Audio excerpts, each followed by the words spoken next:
There are no subtractions and divisions in our mind. There is only addition and multiplication.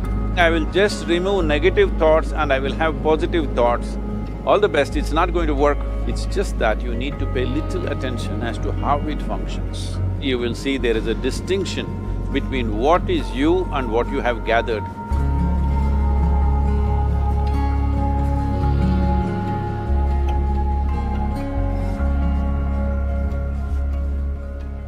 Well, see the way the question is asked and also the way normally it's addressed is, people think there is something called as negative thought and positive thought.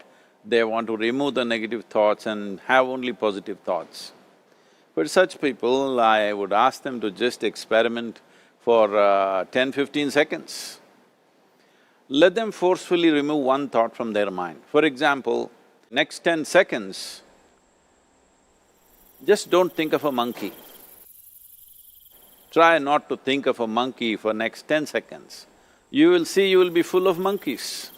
So what I'm saying is, this is the nature of your mind, because in this mind, all the three pedals are throttle. There is no brake, there is no clutch. Whatever you touch, it will only go faster.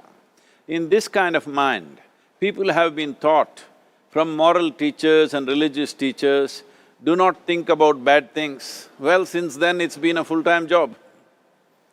So there is no way you can handle the mind like this. This doesn't need any great enlightenment. If you spend 2 minutes with your eyes closed, you will realize you cannot do anything forcefully with this mind. So, I want to remove negative thoughts.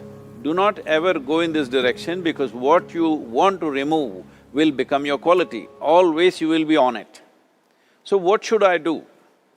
The thing is this, without understanding the fundamental mechanism of this mind, because our mind, human mind, is the most sophisticated computer on the planet. Even all the supercomputers have come out of this. When this is the case, is it not important that we understand the mechanics of how it functions? One simplistic aspect of how it functions is, there are no subtractions and divisions in our mind. There is only addition and multiplication. If you try to do something with it, it will say one more. If you try hard, it will multiply into many more. In this mind, you don't try to identify what is positive, what is negative and try to remove it. First of all, one needs to understand, this mind of yours, this body of yours is supposed to serve you. The life that you are is important. Body and mind are vehicles that must serve us. If you sit in a vehicle, it must go where you want to go. If it goes to its own destination, what is the point of such a vehicle? It's just a nuisance. Right now, most human beings are unfortunately experiencing this fantastic possibility of human mind as a nuisance, as a troublesome thing. Well, this is the most beautiful thing you have. It's just that you need to pay little attention as to how it functions. One simple thing is this. First and foremost process is, that's why we put out this process called Isha Kriya. This is to distance yourself from your physiological and psychological process. There is something called as you which exists. This is not a composite of all your thoughts and emotions and physiological processes. Beyond that, there is you. If you close your eyes, even if you cannot see anything, you're still there. It is through the window of your eyes that you're looking out, but if you close your eyes, it doesn't mean that you don't exist, you still exist.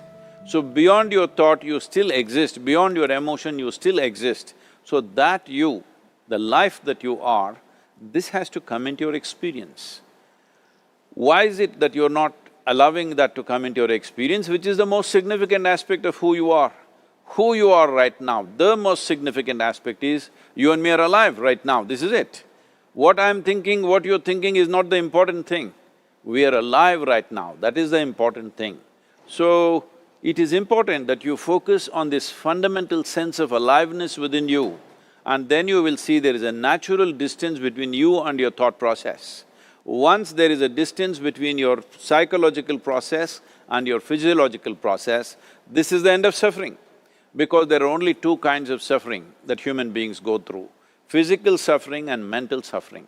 Once you create a little space between you and your mind, between you and your body, this is the end of suffering.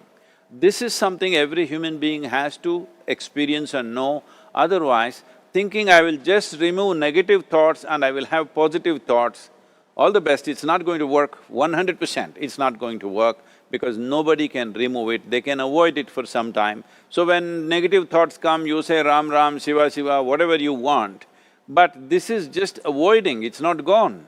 The moment you stop that, it will pop back with great force, otherwise it'll come back in your dreams.